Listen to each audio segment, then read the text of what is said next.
Hi everyone, welcome back to the YouTube channel of Developers and Coders Club of NIT Agartala. So today's question is Code Force Round 1849 Contest Division 2 Problem A. The problem is morning sandwich. तभी हम question पढ़ते हैं पहले. Monocarp always starts his morning with a good sandwich. Sandwiches monocarp makes always consists of bread, cheese and or ham. A sandwich always follows the formula. A piece of bread, a slice of cheese, a piece of bread or a slice of cheese or ham, piece of bread. So it always has bread on the top and at the bottom. Basically sandwich हम किसको कहलाते हैं? Sandwich एक वो चीज़ है जिसका top और bottom में हमेशा ब्रेड का कवर होना ज़रूरी है, वरना उसका हम सैंडविच नहीं बोल सकते, राइट? तो बेसिकली ये रूल है क्वेश्चन का कि अगर हम सैंडविच बना रहे हैं तो टॉप और बॉटम में हमेशा सैंडविच का जो बनाएंगे तो उससे ब्रेड से ही कवर होना पड़ेगा, right? And it alternates between bread and filling, where filling is a slices of either cheese or ham. Each piece of bread and each slice of cheese or ham is called a layer, right? तो ये जो bread हम use कर रहे हैं तो basically ये उसके एक ब्रेड के बाद हम एक स्लाइसेस ऑफ चीज़ देंगे या फिर एक हैम देंगे. ऐसे हमारा बाकी जो इंग्रेडिएंट्स हैं डालते रहेंगे. बट ये रूल है कि ब्रेड का जो कवर होगा टॉप और बॉटम वो हमेशा सैंडविच का ब्रेड से ही होना, right? Each piece of bread and each slices of cheese और ham is called a layer. एक piece of bread with slices of cheese और एक piece of bread with slices of ham is called a layer. ठीक है. So today Monocarp woke up and discovered that he has B pieces of bread, C slices of cheese and A slices of ham. आज सुबह जब monocrop उठा तो उसको पता चला कि उसके पास B pieces of bread है, C slices of cheese है and A slices of ham है. So what is the maximum number of layers his morning sandwich can have? तो उसको ये जानना है कि maximum number of layers वो सुबह सुबह कितना खा सकता है. बेसिकली उसके सैंडविच में सुबह सुबह कितने layers, maximum number of layers वो बन सकता है with those B pieces of bread, C slices of cheese and 8 slices of ham. तो अब अभी थोड़ा इनपुट और आउटपुट देखते हैं. इनपुट क्या होता है? तो यहाँ पे ये बोला है कि the first line contents the single integer T the number of test case, right? तो हमारा यहाँ पे इनपुट जब देख रहे हो तो यहाँ पे फर्स्ट जो है ये 3, this is basically the number of test case we will have in our input. So यहाँ पे एक ये इनपुट है, ये सेकेंड इनपुट है और ये थर्ड इनपुट है. तो each test case consist of 3 integer B, C and H. ठीक है. तो बी है हमारा pieces of bread, C is our slices of cheese and H is our slices of ham. तो यहाँ पे ये बी है हमारा फर्स्ट टेस्ट केस में, ये बी है. ये यहाँ पे 2 है हमारा ब्रेड, 10 फिर से ब्रेड है, फिर 3 ब्रेड है. फिर यहाँ पे ये जो सी है ये 1 है हमारा C, that is the slices of cheese and 1 फिर से again 1 slices of cheese and then again 7 slices of cheese. And this is our H, that is the ham, slices of ham. Here we have 1 slices of ham and then we have 2 slices of ham and then we have 8 slices of ham, right? So output हमको क्या निकाल, the maximum number of layers monocrop morning sandwich can have.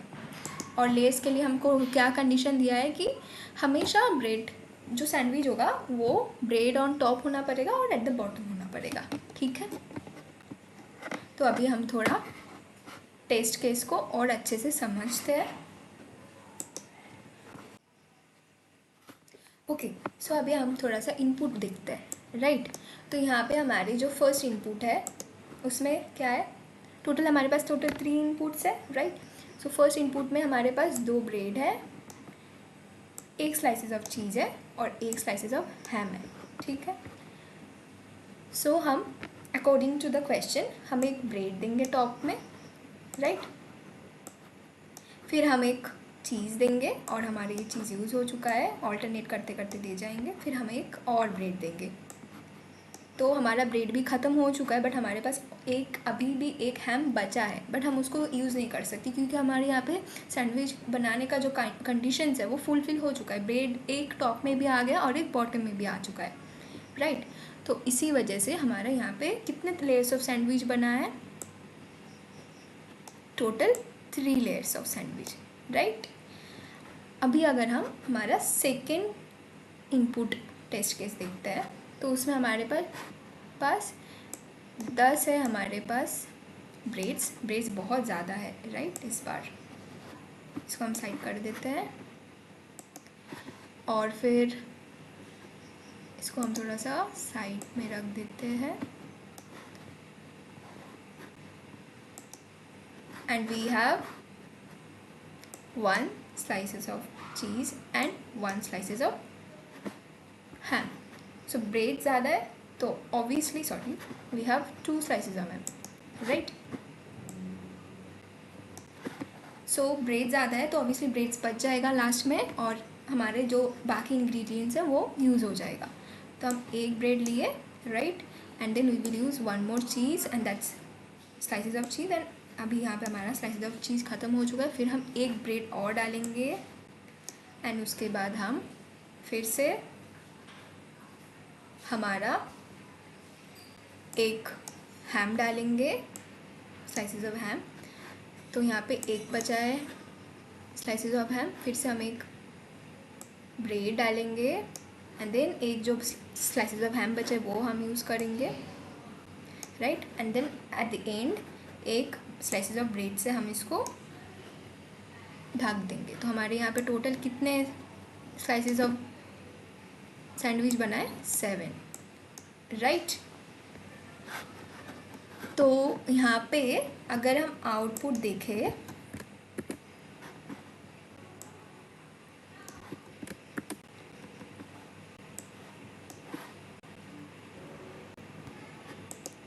तो output में भी हमारे पास इधर 7 ही हमारे पास जो हमारा slices of layers of sandwich है, राइट। एंड अगर अभी हम हमारा थर्ड टेस्ट के तरफ जाते हैं, ठीक है।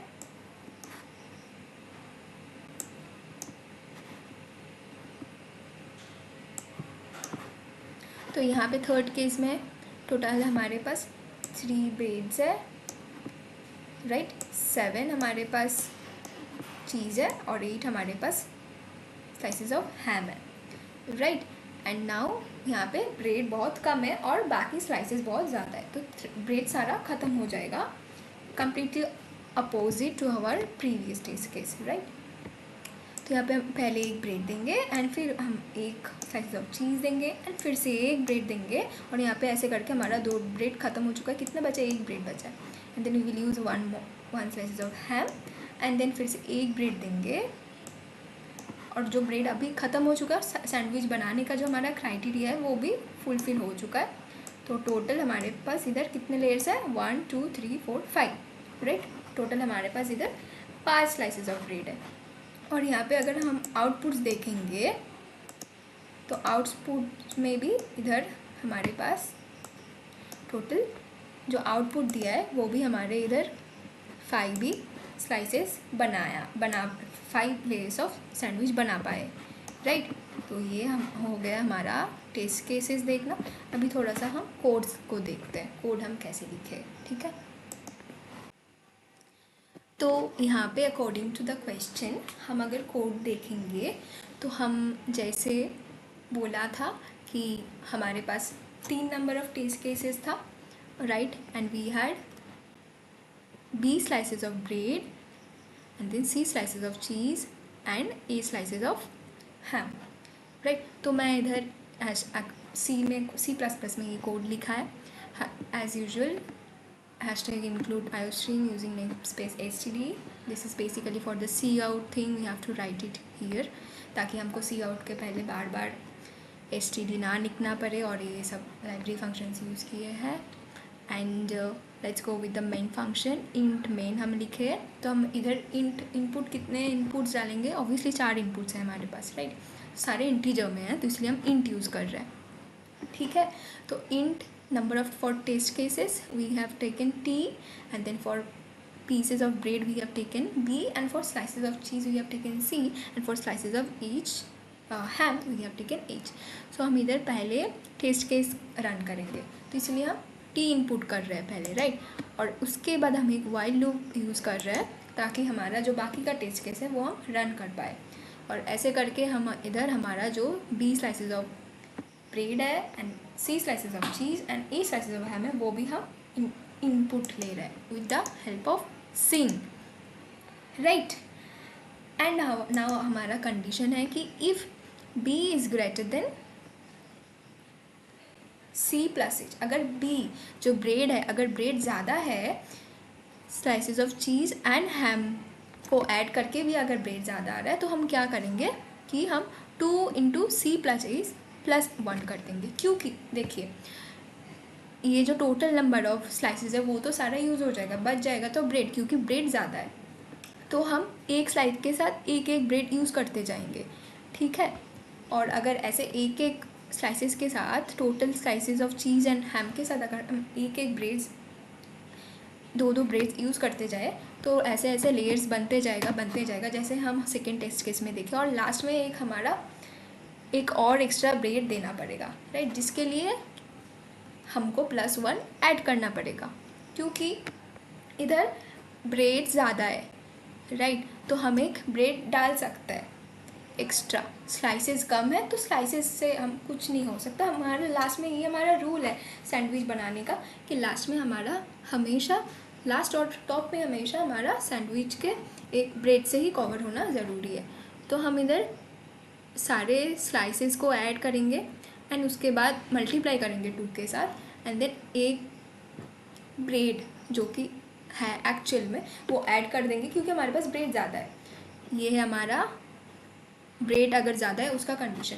अभी अगर ब्रेड कम है या फिर इक्वल्स टू है, राइट, तब हम क्या करेंगे, अगर ब्रेड कम है या फिर equals to the sizes of cheese and ham है, तब हम क्या करेंगे, हम करेंगे 2 into same again like that 2 into B -1, क्योंकि हमारे पास ब्रेड के साथ एक एक चीज़ और एक एक हैम तो ऐड होते जाएगा, इसीलिए 2 इंटू B बट -1, क्योंकि हमारे पास इधर ब्रेड्स कम है तो लास्ट में हम एक एक्स्ट्रा ब्रेड नहीं डाल सकते, बट इनकी हम एक स्लाइसेस ऑफ चीज़ और एक या फिर एक स्लाइसेस ऑफ हैम जो भी हम लास्ट में ऐड किए, obviously slices of ham add करेंगे तो वो हम हटा सकते हैं। ज़रूरी नहीं है कि slices of ham he use करें, वो डिपेंड करता है टेस्ट केस में कौन ज़्यादा चीज़ दिया है या फिर हैम ज़्यादा दिया है। तो वही अकॉर्डिंग टू द क्वेश्चन, अगर ब्रेड ज़्यादा है यहाँ पे तब हम एक पीसेस ऑफ ब्रेड ऐड कर देंगे, बट अगर ब्रेड हमारे पास कम है या फिर इक्वल्स टू है with the sizes of with the layers of slices of cheese and ham, तब हम एक चीज़ एंड हैम का स्लाइस माइनस कर देंगे ताकि बॉटम में भी कवर में ब्रेड आ जाए, ठीक है। ये है बेसिकली हमारा मेन कोड एंड उसके बाद हम return 0 and then end main का जो ये हमारे पास है उसके भी क्लोज कर देंगे, bracket close, and this is our code basically. So I hope you like this video, this was my first video for DCC. I know I've made a lot of mistake, but I hope you learned something from this video. If then do share, subscribe and give a thumbs up and share with your friends and share as much as knowledge possible to your friends. So yeah, have a good day. Bye.